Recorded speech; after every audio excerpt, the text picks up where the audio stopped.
Hi guys, so today I will be discussing with you our last 25 days strategy because अब group 1 के लिए सिर्फ 25 days बचा है एंड ग्रुप 2 के लिए 30 days है approximately. So what should be your approach. अभी भी कुछ टॉपिक्स पेंडिंग है तो फिर उसे कैसे कंप्लीट करना है, कितने आवर्स स्टडी करना चाहिए, please MTPs if you don't have that much time. So all this we will be discussing in today's video. Hi guys, I am ji Sakshi Agarwal and welcome to this new video.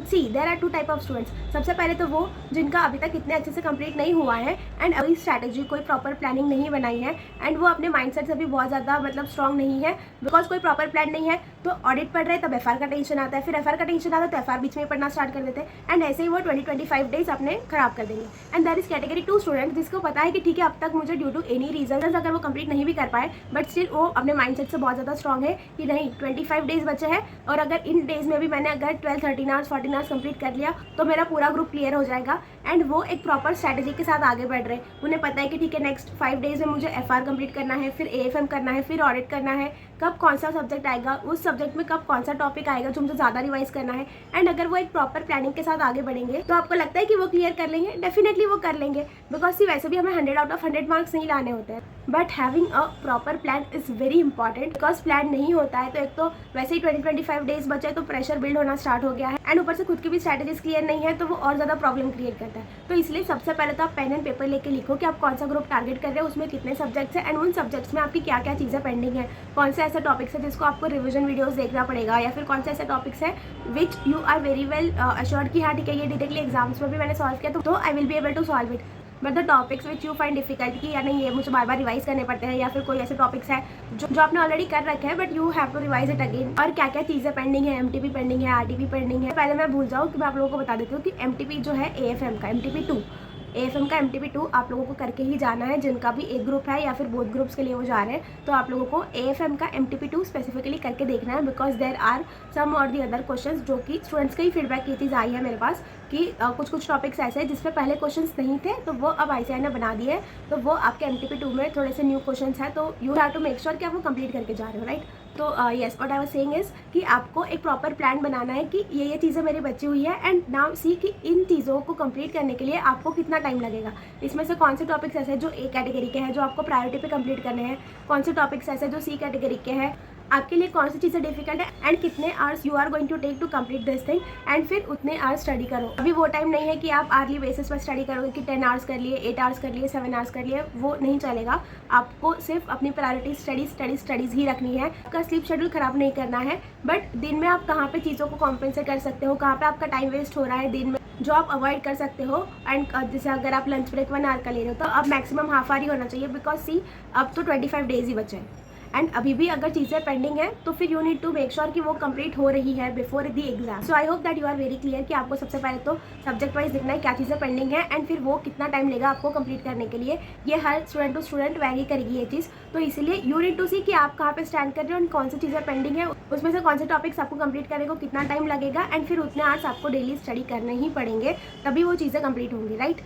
आपको आपकी sleep cycle जो है वो break नहीं करनी है, वो आपको कॉम्प्रोमाइज़ नहीं करना है बट आप दिन में जो टाइम पास कर रहे हो वो आपको कम करना है. Second and the more important thing is कि आपको आपका माइंडसेट बहुत ज़्यादा स्ट्रॉन्ग रखना पड़ेगा बिकॉज लास्ट 20-25 डेज में होता क्या है कि स्टूडेंट्स ने पहले अच्छे से कंप्लीट किया है बट अब बिकॉज एग्जाम्स आ रहे हैं तो टेंशन बिल्ड होता है एंड उस चक्कर में वो अभी इतना अच्छे से स्टडी नहीं कर पा रहे. बट देयर आर स्टूडेंट्स जिन्होंने लास्ट मंथ्स में इतना अच्छे से कंप्लीट नहीं किया था बट अभी वो बहुत अच्छे से कंप्लीट कर लेंगे and they will be clearing. तो अगर आपने अब तक अच्छे से स्टडी की है तो फिर ये 20-25 डेज में आप सेल्फ डाउट मत क्रिएट करो, खुद पे कॉन्फिडेंस, खुद की स्टडीज़ पे कॉन्फिडेंस रखो.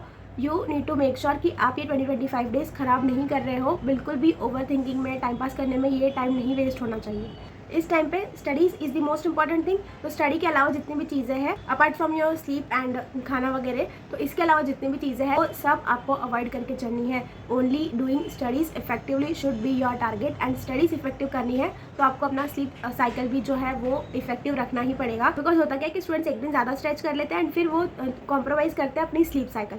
जैसे अगर 7 आवर्स डेली उनको आदत है अब तक, अगर आप 5 ही आवर्स सोए किसी दिन तो फिर वो 2 आवर्स आप कहीं ना कहीं दिन में कॉम्पेंसेट कर लोगे एंड साथ साथ में वो आपको पूरा दिन उतना ज़्यादा इफेक्टिवली भी नहीं जाएगा. तो इसीलिए ट्राई कि आपका जो दिन में टाइम पास है वो कम कर रहे हैं. If you are facing any problem कि कितने डेज अलोकेट करने चाहिए, क्या प्लानिंग रखनी चाहिए, क्या स्ट्रैटेजीज रखनी चाहिए, so definitely you can enrol for 1-to-1 instant counselling session. तो जैसे आपने आज एनरोल किया है, तो अगर कॉल सेशन है तो वो आज के आज ही कंप्लीट हो जाएगा, तो आपके डाउट्स सारे क्लियर हो जाएंगे। So you will be studying properly, but make sure कि आप अपने डाउट्स क्लियर कर रहे हो, आपकी स्ट्रैटेजीज क्लियर रख रहे हो, because that is the most important thing. जैसे 2 स्टूडेंट्स हैं, एक के पास मैप है तो वो डेस्टिनेशन पे जल्दी पहुंच जाएगा बिकॉज ही एग्जैक्टली नोज कि कहाँ से कैसे जाना है, बट सेकंड स्टूडेंट है वो सब जगह पे पूछते रुकते जाएगा, तो फिर उसको ऑब्वियस सी बात है कि टाइम ज़्यादा लगेगा, राइट। इसीलिए आपको अपनी स्ट्रैटेजीज एंड प्लानिंग बहुत ज़्यादा क्लियर रखनी है एंड उस अकॉर्डिंग ही जाओ, तो टारगेट्स अचीव होंगे तो कॉन्फिडेंस भी बिल्ड होगा। बहुत सारे स्टूडेंट्स का MTPs RTPs को लेकर डाउट था, तो सी MTPs RTPs आपको सॉल्व करने हैं, एटलीस्ट आपके अटेम्प्ट के तो करने ही करने हैं। एंड अगर आपको ऐसे लगता है कि इतना ज़्यादा टाइम नहीं है अभी, तो फिर आप ये चीज़ कर सकते हो कि आपने MTP उठाई एंड उसमें से आपको जो क्वेश्चंस लग रहे हैं कि ईजी है, तो वो आप वहीं के वहीं सॉल्व कर लो या कैलसी पे सॉल्व कर लो। और जो क्वेश्चंस ऐसे हैं जो आपने देखे हुए हैं पहले से, बट तभी भी आपको डिफिकल्ट लग रहे थे जब आप सेल्फ स्टडी कर रहे थे, और अभी भी आपको डिफिकल्ट लग रहे हैं, तो you need to practise it again, and वो चीज़ को आप ठीक से अच्छे से लिख के देखो। बाकी के क्वेश्चंस आप कैलसी पे या फिर शॉर्ट में वहीं पे लिख के कंप्लीट कर सकते हो अगर प्रैक्टिकल क्वेश्चन है तो, बट छोड़ना कुछ भी नहीं है। Now another mistake which students do is कि वो बहुत ज़्यादा बार बार रिविजन वीडियोज़ ही देखते रहते हैं एंड खुद से प्रैक्टिस करते ही नहीं है, तो फिर वो चीज़ें आपको एग्जाम में नहीं जमेगी। आपने एक बार कॉन्सेप्ट्स को समझ लिया है, तो फिर अब आप खुद से जितना ज़्यादा प्रैक्टिस करोगे उतना आप एग्जाम में सॉल्व कर पाओगे।